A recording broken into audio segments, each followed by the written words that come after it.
And I asked him the same question. So here's my last conversation. How long you had this job? 5 years, on and off.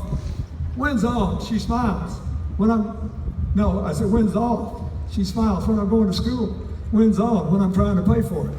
You living at home? Yeah, I couldn't possibly make the debt payment, pay rent. 5 years and she still doesn't have her undergraduate degree.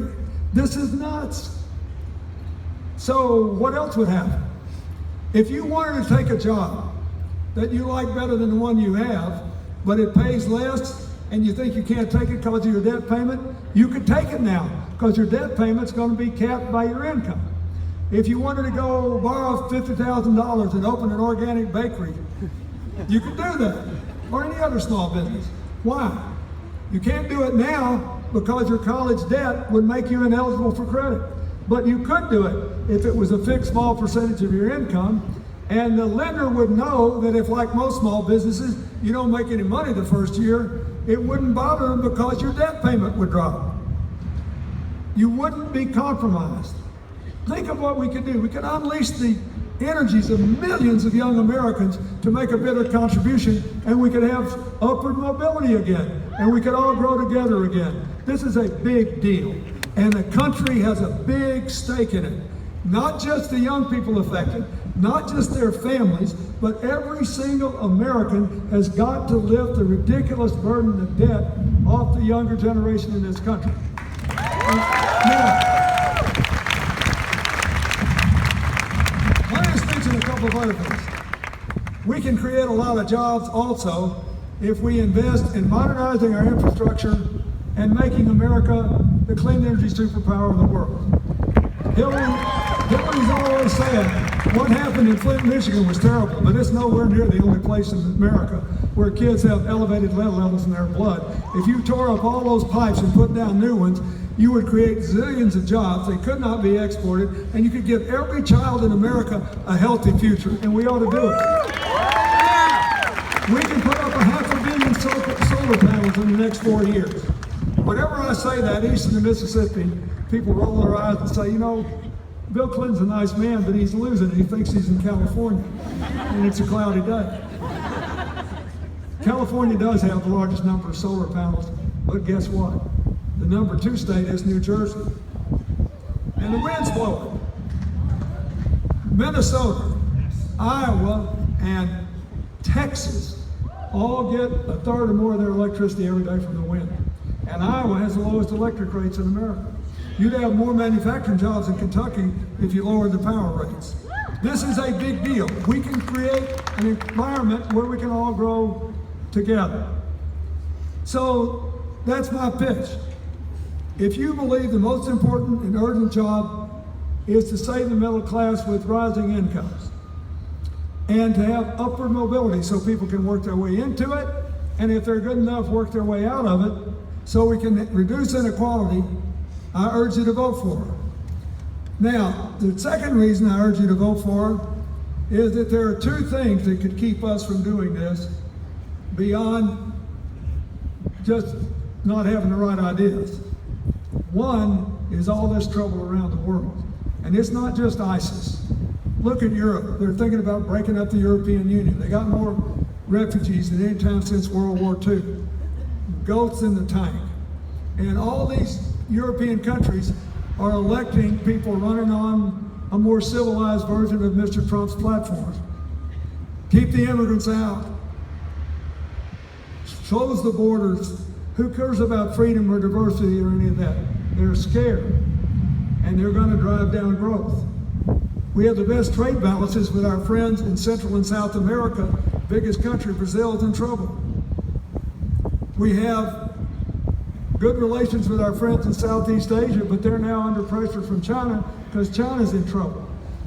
We don't have time to figure out what to do. You need somebody who can go in there and figure out how to keep big bad things from happening and make good things from happen around the world so that troubles abroad don't kill our recovery at home, so we can restore the middle class and restore upward mobility. She's the only person in this race that can do that on the first day. And the third reason, if you want to get something done right now, we got to break this political gridlock. Look, Think about what President Obama was able to do in 2 years. We saved the country from a depression. We got 90% of our people with health insurance. We saved the automobile industry. And then thanks to executive orders, we made progress in fighting against the anti-immigrant crowd and in doing something significant to fight the dangers of climate change. But you got to do that with Congress too to do some of these things. So I think you ought to be for her because she's the best change maker. That's really why in the Senate, we got 46 Democrats, 40 endorsed her, 1 endorsed her opponent, and he didn't serve with her. My senator from Arkansas was defeated last year, running for re-election because he voted for health reform. And yet, he's been derided in some quarters in this primary as being a member of the establishment because he supports her. He gave up his seat to give people health reform because he knew he was going to get beat because we've become more Republican too. And he did it because he had cancer as a child. And he could easily have died, but he lived because he had good health care. And he said, you know, I love being a senator. I hope you'll send me back, but I can't keep this job knowing that I paid the price of denying poor children the same right to life that I had that allowed me to raise 2 children and have a normal life. Now, what he said was, he's a very nice man. He said, look, I know both these candidates, I like them both, and I served with them both. But if you want to move America forward, you better make Hillary president because she'll get something done. When we moved to Washington, and we got beat on health care reform because we didn't have 60 votes in the Senate, and we were demonized by the insurance company, and people said all that stuff. She didn't quit. She worked with Senator Kennedy to pass the children's health insurance law.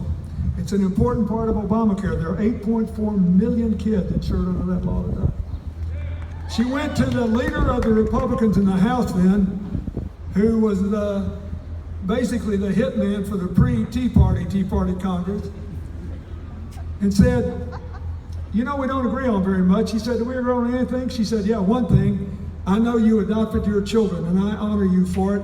And this country has a terrible crisis because foster care rolls are burgeoning. These kids are going to age out of foster care. They'll have no living allowance, no way to go to college, no way to get job training. We got to do something about it. And she said, you're a Republican, you like tax cuts, so let's give people a big tax credit if they'll adopt non-infant children, because people are afraid to adopt kids when they get older. And a bigger one if they adopt kids with special needs.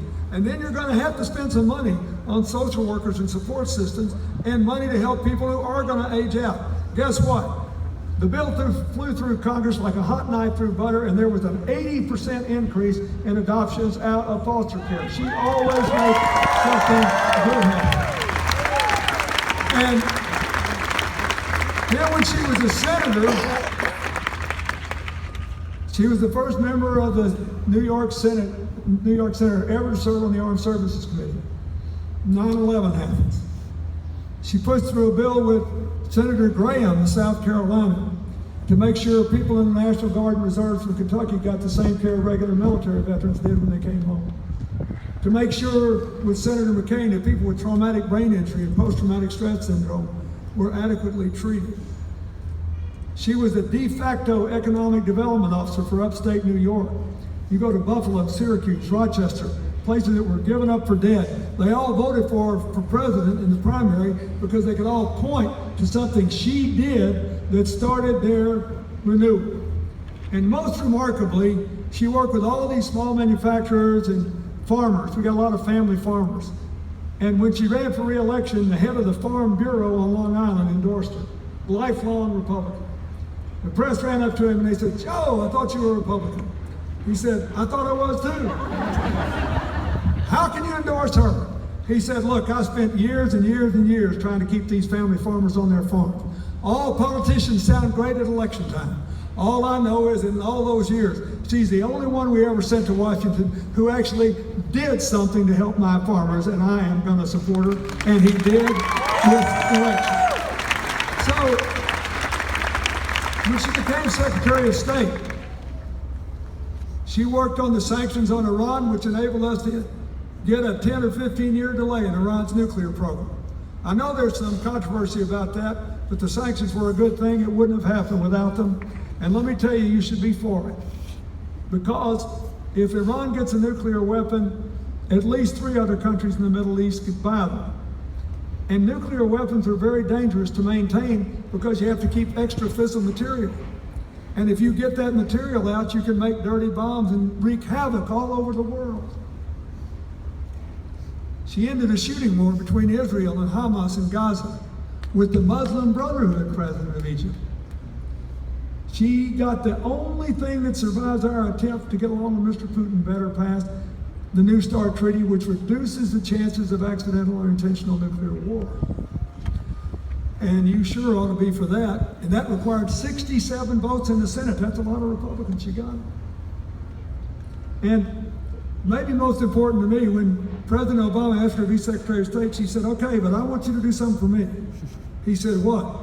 He said, I want you to give me some of those young tech geniuses you used to beat me in the primary so I can put them to work for America. We got to win this battle on the social media. San Bernardino, you remember that? Those people were converted over to social media. You can put Mr. Trump's wall up across the Rio Grande. You can put a wall up across the Canadian border. You can put seawalls up on the Atlantic and Pacific. You can send the Navy to the Gulf of Mexico, and you can put the Air Force up and ground every last plane coming here from anywhere else, and you cannot shut out the social media. I saw a retired general on television the other night saying, you know, the military always wants more money, but we cannot kill our way to victory in the contest of ideas going on in the world today. We have to win minds and hearts. And I was so proud that she was the first person who spoke out and said, you know, I was a senator from New York on 9/11. More than 200 of our fellow citizens who were Muslims were murdered that day. And we cannot win this battle without the support of freedom-loving, terror-hating, moderate Muslims, and it's wrong to demonize them, and wrong to put them off in a corner, and wrong to say they're about this and that. It is wrong. Now, I'll just say one other thing. When she was your age, when she was young, while we were still in law school, she joined Legal Aid, and she went to Texas to register Mexican-American voters whose families had been citizens for a century, but they'd always been shut out of politics. When she got out, she turned down all the big law firm jobs, went to work for the Children's Defense Fund, and went to South Carolina to find out why African-American teenagers, 13 and 14 years old, were being kept in prison for years with adults, and they changed the Children's Defense Fund did. They changed the juvenile justice system. She went to Alabama to find out why segregated schools were still getting tax subsidies. Because when the Supreme Court outlawed them, they just started forming these private academies and claiming federal tax credits. But no one had ever proved that they were racially segregated intentionally. So Hillary went to this town in northern Alabama and pretended to be a White House wife who moved to town with her husband because he got a job there. She strolls in and says, you know, I'm interested in this school. They make small talk. Finally, she said, look, let's just get down to the bottom line. If my kid goes here, will he be in an all-white school, yes or no? And the guy said, absolutely. She had him. They lost their tax exemption. Schools all over Alabama lost their tax exemption. And you